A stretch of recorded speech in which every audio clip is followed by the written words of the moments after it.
The Dime is sponsored by Eighth Revolution. The cannabis industry has unique challenges, which means you need a multifaceted partner to help you navigate the landscape. Eighth Revolution has a team of experienced science and business experts to provide a unique analytical approach, providing services from capital to cannabinoid and everything in between.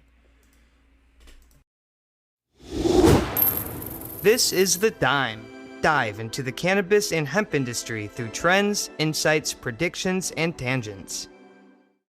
What's up, guys? Welcome back to another episode of The Dime. I'm Brian Fields, and always I've got my right-hand man, Kellen Finney, here with me. And this week we've got a very special guest, Ben Euhus, Cannabis Scientist. Ben, thanks for taking the time. How you doing today?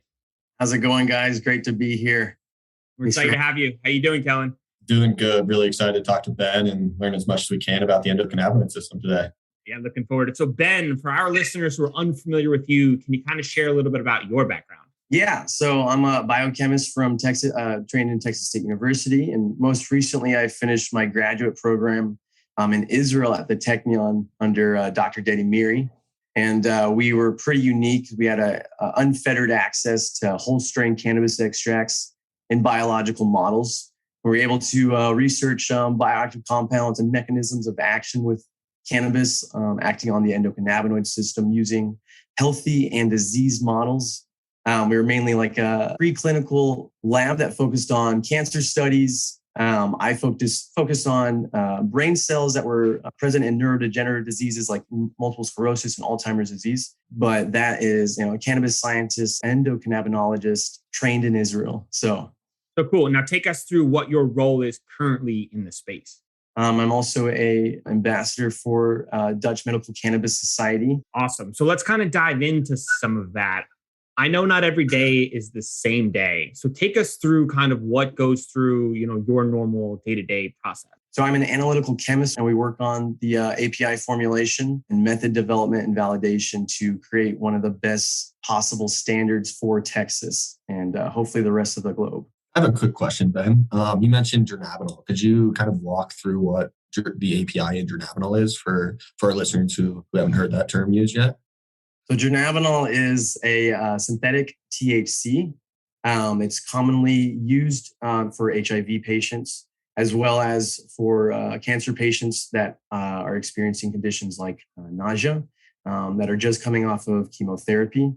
But given that it is a synthetic THC, given that it is a THC-based medication, it does have a prospective slew of beneficial therapeutic potential for conditions outside of HIV and even cancer patients facing nausea. From like a research standpoint, obviously there's such a misunderstanding across the board of like where we are and where we need to be to get there. So Ben, in your opinion, where do you want to see the research going? Can you talk about some of the recent research you've seen that's really excited you the most? Yeah. So, when I went to Israel, I was originally looking for a position in science inside of the States that was doing more cannabis-based science. And it kind of became clear that, given the regulation that we have, the restriction, it wasn't really possible to find that. And I was so lucky that I was able to meet Dedi Miri at the Cannabis Science West conference that's held by Josh Krosny and the whole Cannabis Science Conference team. But it became very clear, that this was one of the only places to do cannabis-based research. And originally started with, the love of the potential of these compounds. But I honestly fell in love with the endocannabinoid system and hoping that as, time goes on and we learn more and more about it, that we are beginning to understand where its stance is in biology and medicine. To me, cannabis is like this key to the endocannabinoid system. It has all these potential activators and agonists and antagonists that work on the CB1 receptors, CB2 receptors, other G protein receptors that are considered orphan receptors right now, but as well as receptors like the trap channels, TRP, which has a whole slew of different constituents. So what we're seeing right now is an expanded, definition of the endocannabinoid system. And the endocannabinoid system is this ubiquitous homeostatic regulatory system that's found in every single living creature. People argue that it's not found in insects, but you can find the trap channels there. So I would argue that it's found in every living creature. This predates cannabis by hundreds of millions of years. There's been really interesting studies that show that aquatic species back, 500 million years ago carry the CB1, CB2 receptors carry the enzymes and the endocannabinoid system's constituents. So we're really kind of seeing how ubiquitous and how prolific the system is. It's found in your circadian rhythm, your pain and pleasure reward systems. It's responsible for the differentiation of what your cells decide to turn into, even programmed to when they die. And really interestingly as well is that on the end of serotonergic, dopaminergic neurons in every single brain that appear and as early as the fetal embryo, you can see the endocannabinoid system, CB1 and CB1 receptors acting as neuromodulators. So it's absolutely essential to most everything in our lives. It is highly deserving of a place in medicine and biology for its potential in therapeutics. For our listeners out there who are still kind of gathering the initial footing on the endocannabinoid system, in its simplest of form, if the three of us were sharing a joint, would this be why one of us would feel, let's say, sleepy in comparison to the others being more uplifting? Yeah, I think so. We're, still not even sure as to why, that high or what's driving that, that feeling of the high. The most interesting hypothesis that I've seen and heard is that it's the endocannabinoids that are kind of modulating this. I can give you a really quick example with a compound called oleamide. And this is denoted as an endocannabinoid-like compound. It's not officially in the same realm as like anandamide and 2-AG. It would be plays a role in that entourage effect where it's a steric modulator.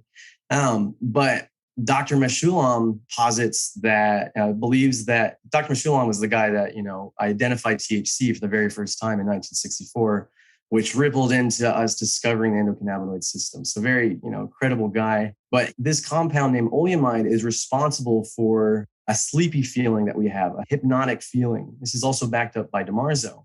So, and, if we're sharing a joint and, one of us feels that it's a sativa and another one feels that it's an indica, it's more than likely that just given our basal levels and what our endocannabinoid levels look like pre-joint and how those are modulated is what's determining how we have an effect.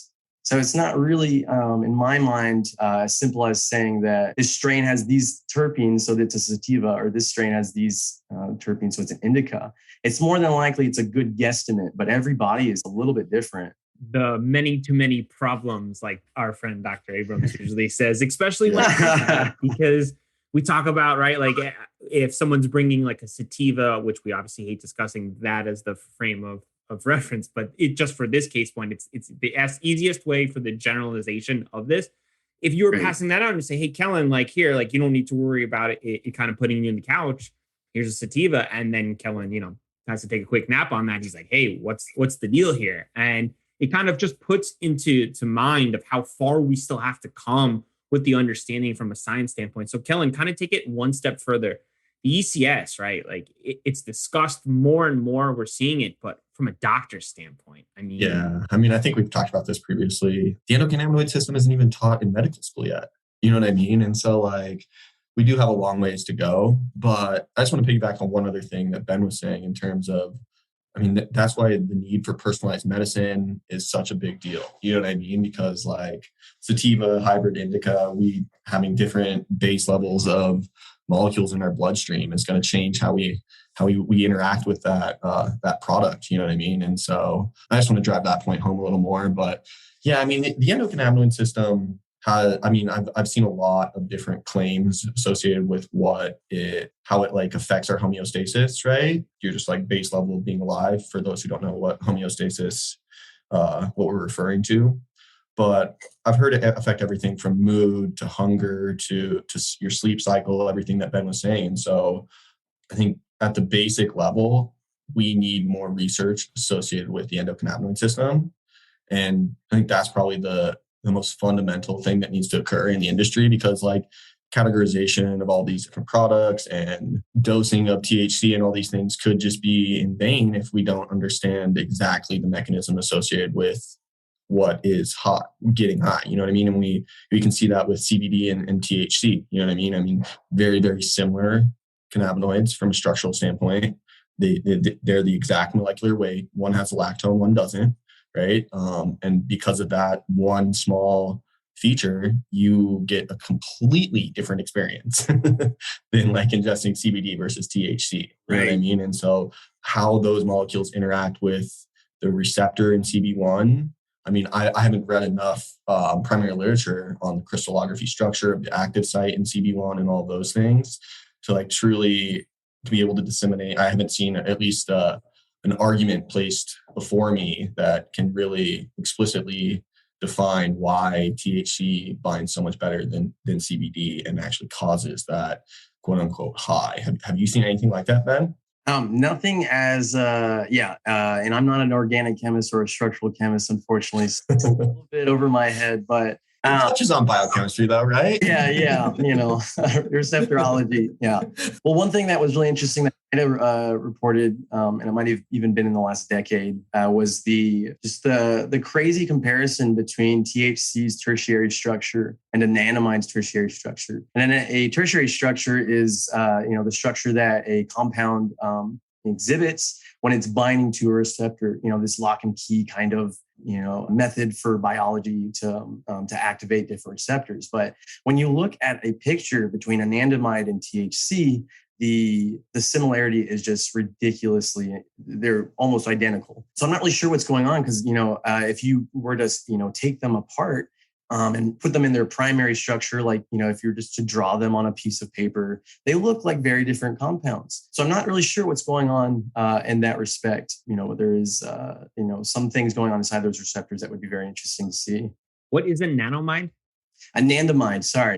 So anandamide is an endocannabinoid that is, the acronym is AEA. And anandamide was the first endocannabinoid discovered, and it's discovered by Mechoulam, I believe, or another host of scientists, and was given the name anandamide, which is Sanskrit for bliss molecule. And so this was the first ligand that they found to bind to CB1. And, back in a time when weed wasn't 30% THC and was more likely to make you very blissful, I guess they felt that it was a very suitable name. Thanks for breaking that down. So let's I can spend the entire episode asking why we didn't learn about it in college, why the doctors aren't taught this. Right. But that's the past. Let's talk about the future. Personalized medicine. What sort of roadmap would you like to see in order to take necessary steps to get there? Yeah. So even outside of the field of cannabis, to look at to see, like ketosis, for example, a lot of people are doing these ketosis diets. And that's, essentially when you starve yourself of carbohydrates so that you're producing these ketone constituents inside your brain. Inside of that realm of even just dietitians, it's extremely, extremely difficult to get a proper analysis of what's actually going through your body right now. Outside of a spinal tap, even, it's very, it might be even impossible, but it's very difficult to determine what's responding in your brain, what's being produced in your central nervous system in your brain. So a roadmap would have a higher level of identification for, these endocannabinoids that are circulating through your body. We could have a better way of understanding what's actually being activated and upregulated.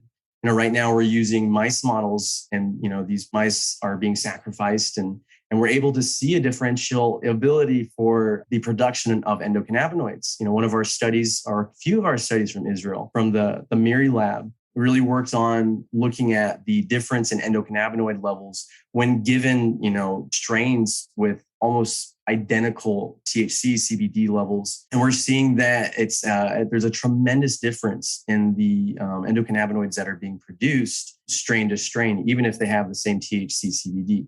So something that would be really important for us is to see where a patient's basal levels are. And even in the recreational, recreational consideration, where a person's basal levels of endocannabinoids are, and how they're modulated after, inducing some kind of cannabis product or, cannabinoid-like product. And another thing that is extremely important is refining our analytical techniques. We're so lucky that we are where we're at because, 40 years ago, we, didn't have things like HPLC or LCMS.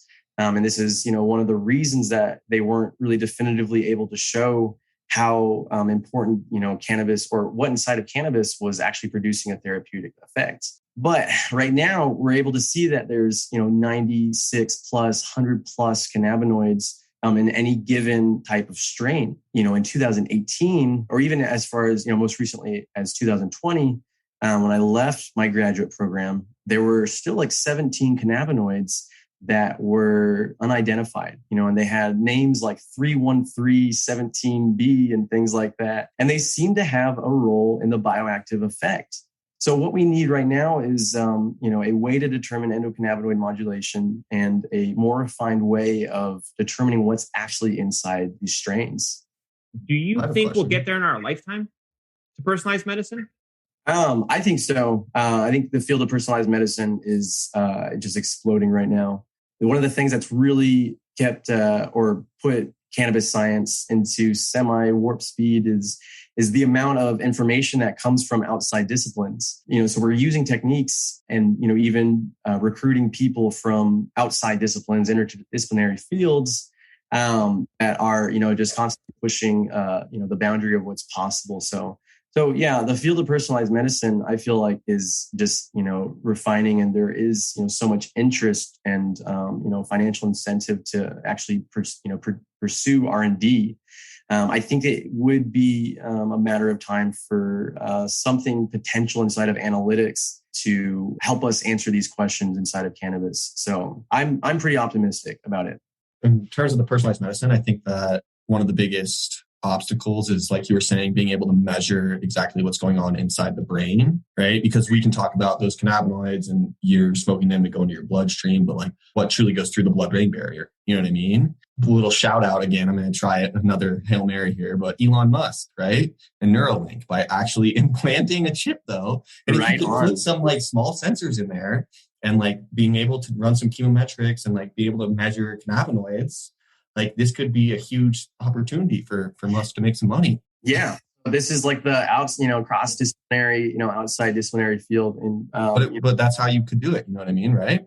Yeah, I think there could be something there. I don't know how far along they are with the Neuralink, but, I guess they're putting it into chimpanzees at this point. So I guess they're playing video games with it already. Yeah. I just want to go back to what Kellen said. And he said, there's a chance for Elon to make some money. Elon doesn't solve problems to make money. He solves problems that he thinks are necessary for like human survival, right? Like that's where he's at now, not trying to make money.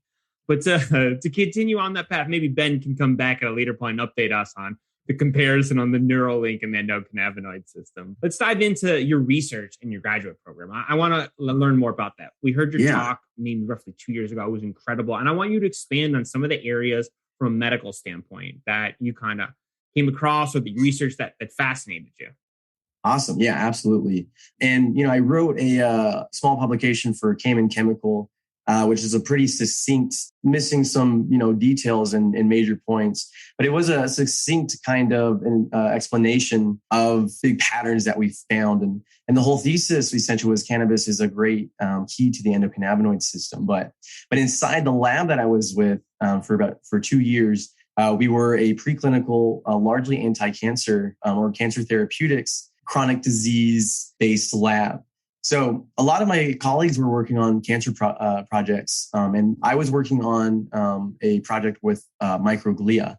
And microglia is the primary cell inside the central nervous system and brain. It's kind of like the primary sentinel that's looking around, repairing things, eating up stuff, and alerting other types of immune-based cells to drive an effect.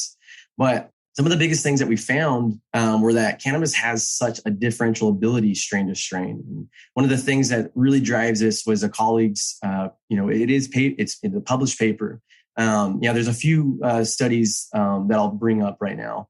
And one of them was a colleague's study that did they had 12 different cancer cell types. And one thing that they found is that not every strain has the same ability. Even if they are in very comparable levels of THC and CBD, it's not given that they're going to have the tremendous ability. One thing that was also found in that, or two more things that were also found in that paper is that not every single cancer cell type is susceptible to cannabis treatment. So, in most cases, there were two different types of cell of the same cell. So, you can, when you're doing cell biology, you can get a few different cell lines that are indicative of a type of disease. So, we had 2 different breast cancer lines, 2 different colon cancer lines, et cetera, et cetera. And in some cases, not, both breast cancer cell lines were not affected, or not, both colon cancer cells were not affected. And sometimes you saw like just a tremendous differential ability, where the breast cancer was extremely susceptible. But cells like HT29, which is a colon cancer cell, had almost no susceptibility to being treated by cannabis. And when I say susceptible, like literally what we were doing was admitting a tiny amount of cannabis extract and tracking to see over the course of 24 hours how many cells died. So literally it was walking into a lab that was killing cancer every day. And that's just, it was pretty cool in itself. But another thing that we found, and or another thing that was found in that study, and there's such a difference in from higher levels of complexity in organisms. So it would be interesting to see if this is something that also carries through in people. But the carboxylated forms of THC and CBD, THCA, CBDA, had a terrible ability at inducing cell death in cancer cells. So, your formulation also plays a big role in, the way that a, cannabis strain or an extract is going to, affect a certain scenario. So one more thing that I wanted to share in that same realm was a study done using mice. And what we did was induce an epileptic response using a compound called PTZ. And this is a really common thing to do when you're looking at epilepsy and therapy for seizures. But we used 5 different strains, and looking at the response with the mice, what we looked at was the time in between seizures, the overall survivability, and how they fared basically. So we used 5 different strains, and one thing that was seen is that the survivability went up for all the mice, regardless of the strain that you use. So that's very positive information, I feel like. But one thing that we saw was such a difference in the latency, which is the time it takes for them to have a seizure. So there's a tremendous difference ability in therapeutic potential just between these 5 different strains. And the kicker was that each strain had exactly the same amount of THC and CBD. So THC, CBD is a terrible indicator for determining a potential therapeutic response.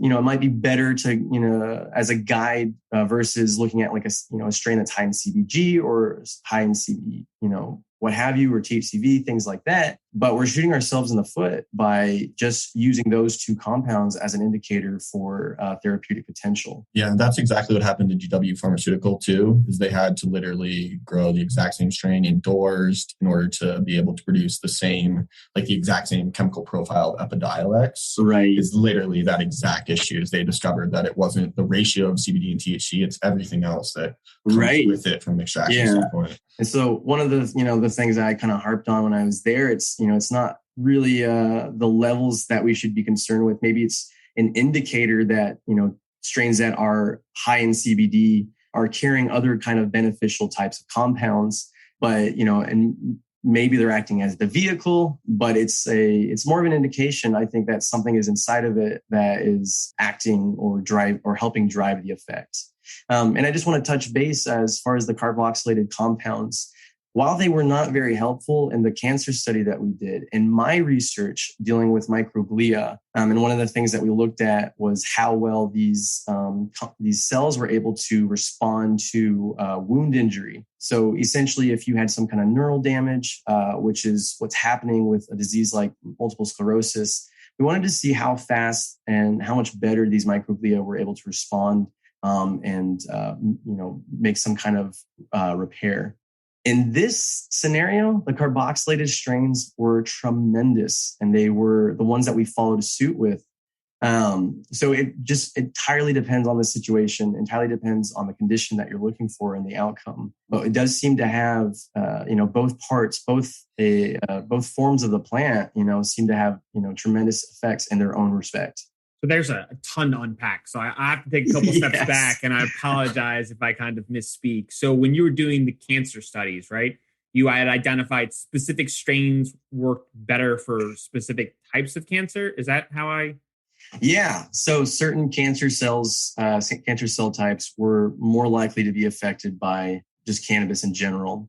And then certain strains were more likely to induce a positive response. And one of the things, not CBD and THC as the main component. Exactly. Something that that's found in this, same publication. And I think it's, if anybody wants to look it up, it's Baram 2018 or 19. We'll include a link in the show notes. Shout out to all listeners who check that out. Yeah, it's the paper's title is a mouthful, but one thing that they did is, they saw using about 16 different cancer cell types, they saw that some strains had a more consistent ability to induce cell death. And what they did is take one of these strains, which was high in THC, and they performed, took a gradient of different strains at different levels of THC. So we had, let's just say like 12, it might be something like this. So don't quote me, but it might be like 12 different strains or so, ranging from 1 milligram to, 4 milligrams of THC, per percentage of, the entire plant. And they also used a purified version of THC. And what they did using these different strains at variable levels of THC was, determine how well they were at inducing cell death. And very surprisingly, the purified THC didn't seem to have any effect on inducing cell death at that level. And there was absolutely no way to determine a strain's ability to induce cell death based on its percentage of THC. So the highest performer was like 3.6, 3.2, something around there. But the strains to the left and the right of it did not indicate that this was, a gradient or anything that they had shared in common outside of their THC levels. Let's take another step forward in this direction, right? It's a promising step. What's the follow-up after a trial like this? Is it additional trials in this direction? Like, take us through kind of how that works. So one of the things that, really is essential to transform this into a clinical trial is determining the bioactive compounds. So one of the things that we did was a process called fractionation. And fractionation is a pretty old technique. It's pretty used in the field of just in biomedics in general. It's used outside of cannabis. It's used in other Israeli labs that are able to access this research.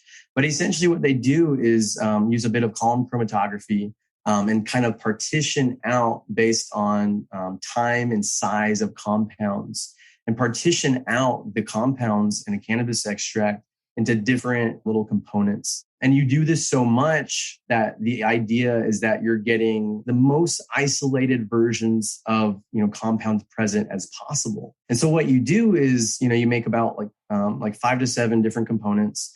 The first one's got THC, the second one's got CBD, the third one's got, THCV, or the whole, slew of minor cannabinoids. And you go through and just, determine at what combinations or, if there's any combinations that are working. And you just kind of repeat this process until you're left with the most isolated versions of these compounds and can kind of determine what's going on.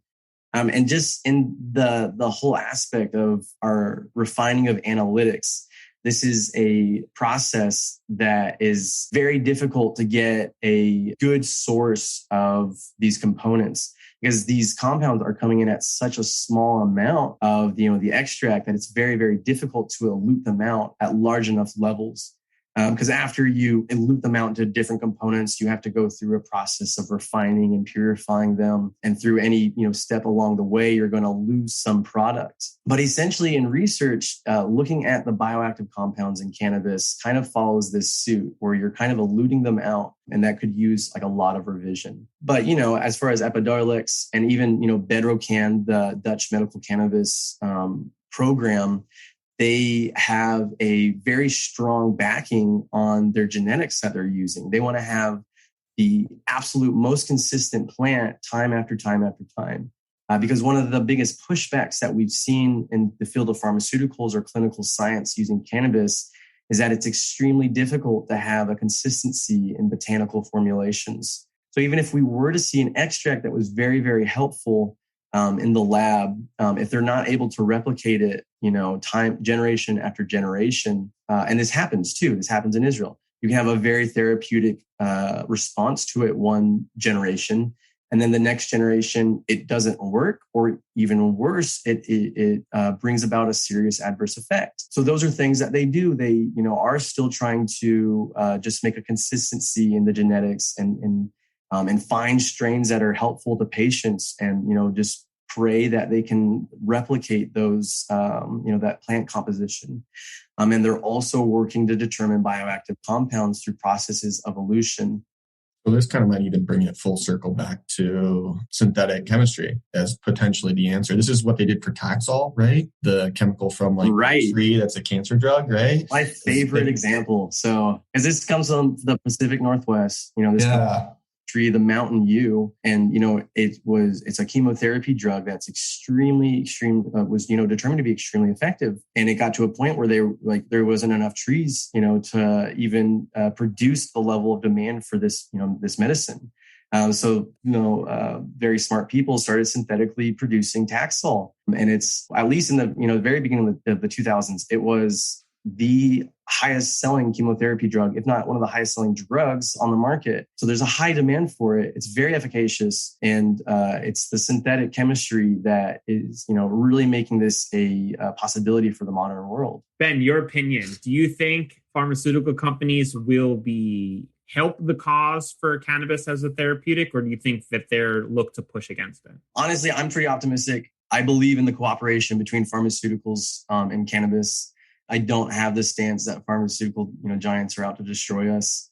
That argument can definitely be made, and I don't know if we have enough time for that entire one. But just speaking to doctors and physicians that are trying to get access to Epidiolex for research studies, or even through patient access, one of the biggest things that they've said time and time again is that the FDA, DEA are very cooperative, but they've boxed themselves in.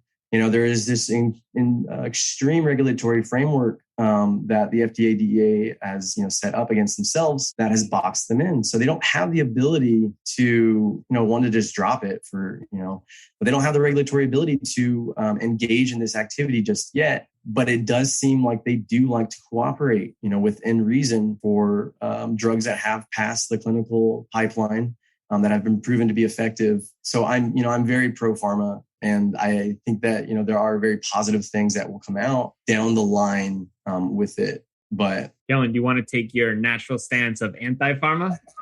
No, I think that from an optimistic perspective, the biggest challenge is going to be we've literally been discussing how specific strains have different effect. And I think to kind of distill that down to its essence is different strains are going to have different chemical profiles, right? And at the end of the day, we're seeing these very complex extracts that could have upwards of 400 chemicals present at one time, right? Just you're manipulating a few of these different chemicals in very, very small concentrations, right? Because I don't know exactly what the potency of cannabinoids in terms of mainly CBD and THC were in your extracts, but I imagine they're above 50 to 60% in the extracts. Right. So we're talking the manipulation of the other 40%, and with 400 chemicals over that 40%, we're talking potentially a couple milligram difference in an active chemical. And it's just it sounds like a very steep hill to climb to go through and identify exactly which chemical at which concentration is the one that's responsible for what we're seeing from a result standpoint in how effective these drugs are at that point, right? And a lot of the tools that we're using in this research, are, because of the pharmaceutical industry. Yes. I understand that the DEA kind of got us into this situation at the beginning of the century, or beginning of the 20th century, sorry. And if we have the analytical capacity that we do now, back then, there was cannabis appeared in, the American Pharmacopoeia as late as 1952, I believe. And there were physicians and pharmacists that were really advocating that the therapeutic potential of this plant has not yet been fully elucidated. I think if we had that capacity back then, there's no way that it would be the same situation that we're in now.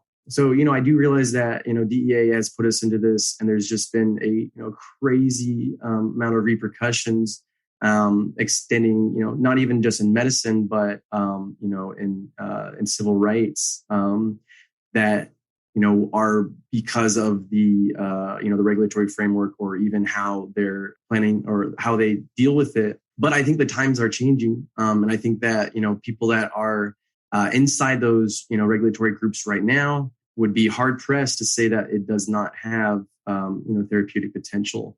And, just in terms of descheduling of CBD, the descheduling of THC, these are baby steps in the right direction, but I feel like indicative that there is a cooperation on the horizon. Yeah, I think that as daunting as that task could be to figure that out, if you put the fundamental research on the shoulders of universities across the globe, like, I think that they'll be able to kind of push through that kind of a I can't wait, honestly. Yeah. I feel like we're about to go through like a period of time where there's going to be just massive breakthroughs, and it's just going to be so exciting to see like all the progress we're making.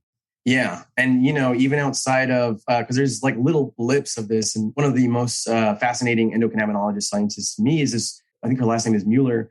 She's a German scientist who's treating Tourette's. She's got this conjugated system using an antibody-based delivery tied to PEA, which is a endocannabinoid. So I think that we'll, in the realm of medicine and drugs, begin to see compounds like that. We'll start merging cannabis compounds with, monoclonal antibodies, bispecific antibodies, things like that, inducing it in adjuvant therapy with chemotherapy. And I think that we'll just see a tremendous benefit that otherwise wouldn't be possible using these compounds by themselves. So I'm very optimistic about it. They need to teach this in school for sure. But, I do think it's on the horizon. One problem at a time. So question for you, Ben.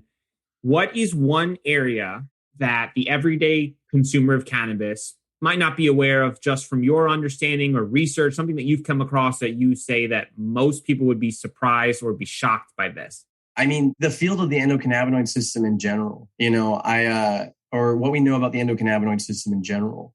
I tell people all the time that cannabis co-evolved with the ECS. Cannabis led us to the endocannabinoid system in the lab, but in nature, the endocannabinoid system led to cannabis. This is a series of receptors and enzymes and ligands found in all species that predates cannabis, that predates trees, that predates flowering plants by hundreds of millions of years. So when I'm talking to most cannabis users that are familiar with CB1, CB2, the extent of how prolific and ancient this system doesn't seem to be understood or common knowledge just yet, which is extremely frustrating. So, and I just feel like on a common level, what we know about the endocannabinoid system really needs to be identified and just grounded in to our cultural lexicon.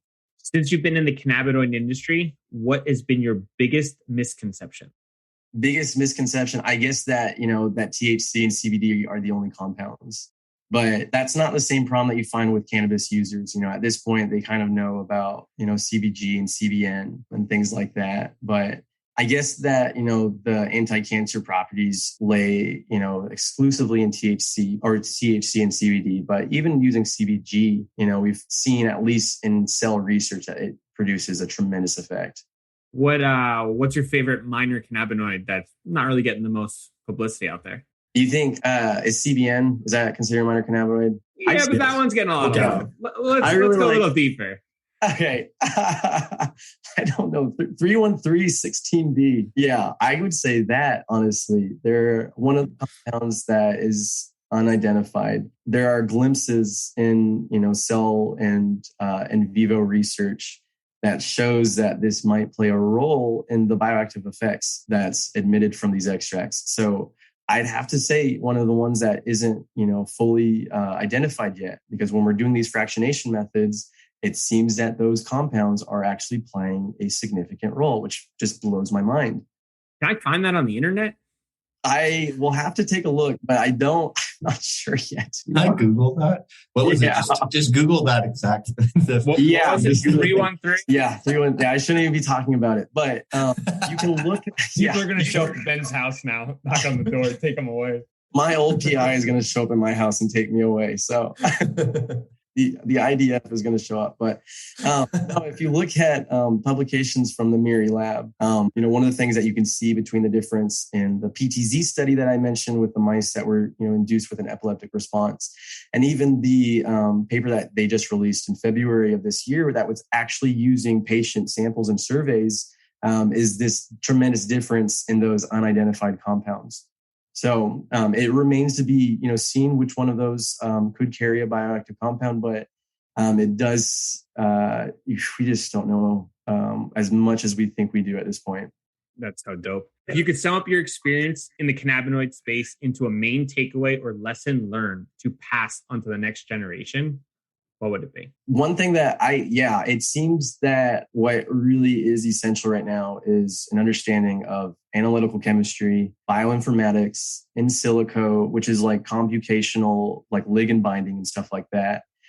So I really think that like what is going to be most helpful to this field is this interdisciplinary cross-discipline expertise that is so helpful in the field of medicine right now. And that seems to be like where even, the recreational and the medicinal space are most lacking, is with analytical chemists, bioinformatics, computational scientists, things of that nature. And it's more than likely that is going to be what really helps us elucidate what the heck's going on with this plant. Prediction time. 5 years from now, it's 2026. Have we achieved a breakthrough in cannabinoid research that has changed the space medically forever? Man, I don't know. Where were we 5 years ago? Like, let's think. In 2016, I guess Epidiolex had been released. It hadn't been rescheduled though. Okay, right on. And it wasn't even, out in a couple countries. And, even a few states hadn't even, began the process of the medicinal market. So I don't know. It's hard to say. There has been tremendous change in the last 5 years. There's been tremendous change in the last 10 years. But seriously, like what we know about the endocannabinoid system and everything that I've kind of said in regards to that was discovered before 2012. So it's out there. It just needs to be brought to light, in my opinion. So yeah, I don't know. Baby steps, to be honest. And I guess it depends who you're asking. But since you're asking me, I would say that these would be tremendous steps. Like I'm so gung-ho about just the minor incremental steps that we're taking. And even if, because I'm in Texas right now, so even if Texas was just to offer an expanded list of conditions offered to the medical marijuana program, I think that would be just a tremendously large step. So you and the other Texans we talked to. Shout out Shada. Yeah. We need you on the record, though, Ben. Have we achieved a big breakthrough by 2026? I'm gonna say shit. I'm gonna say maybe. Maybe. It depends on the access. Israel is doing an incredible job, and it's they're one of the only countries right now that's using the access they have. I'm not really sure what's going on in Canada. I never worked there before, but they do not engage in the same biological experiments. DeMarzo is like the man in my book, and he's just done so much for this field. It's, most people can't even hold a candle to him. But unless countries are able to increase their access, more than likely we're going to be somewhat in the same space we are now. But I do want to harp that even though we don't have like biological access in the States, the recreational industry has really driven a lot of innovation. Without the recreational industry, we would not see this, anxiolytic effect of CBG, these anti-anxiety effects of CBG, the, use of CBN for sleep and things like that. So I do believe that the recreational, industry drives innovation. But in my mind, there is not another country like Israel that's producing the same level of output necessary to really get us to a point where we have a fine holding on everything this plant has to offer. So I'll have you down as a maybe leaning yes. Yeah, there we go. I like that. Kellen? I say yes. And I think the breakthrough is that we reschedule THC and CBD and you get access globally. Universities get access to it, which I think then will be kind of like the catalyst for just a waterfall of innovation and deeper understanding associated with the endogenous chemicals in the plant across the board. What about you, Brian? What's your prediction? Let's hear it. So usually I like to take the opposite of the consensus, but for this one, I agree. I think it's just going to be like a stepping stone of advanced innovation, and it's going to be fast. I think there's going to be breakthroughs left and right because we're finally just going to open up the gates and say, all right, guys, like have at it. Like, let's see what we can find out. And even from the early studies, it seems like it's super, super promising. So having advanced opportunities to kind of expand on this would really be promising. Yeah. And I'll just say one more thing. You can see what types of clinical studies are being undergone right now. You just go on like clinical.gov, I believe it is. But if you Google that, you'll be able to find it. About 2 years ago, and don't quote me this, but like a few years ago, there was just a tiny amount of clinical trials undergone using cannabis compounds that were being undergone. Is that the word? But right now, I believe that there's, upwards of over 70 or so just in the States alone. And they vary between, can you drive on this to the effects of, people with multiple sclerosis. But there's a tremendous amount of clinical trials that were not being, the list has just grown every single year. So that to me makes me feel very optimistic. Yeah, just the idea that like cannabis can help people medically, I think is like kind of sometimes like the silent story in the room with all of the noise that's going on. And I think it's so promising that at the end of the day, if this product can help people, we should allow others to kind of benefit from it. And if it helps people, that's all that matters. Yeah, cheers to that. So Ben, for our followers who want to get in touch, they want to learn more and they want to pick your brain about this new cannabinoid, where can they reach out to you? So you can find me through Viridian, and we spell that VERIDIAN. So you can find me at ben.viridian@gmail.com. Viridian is the color green. VER is the Latin root for truth. So we are green truth, basically. You can also just feel free to reach out to me at benoyhus91 at gmail.com. Welcome any kind of collaboration question or anything of the sort. Thanks so much for your time, Ben. Appreciate it, guys. Pleasure to be here.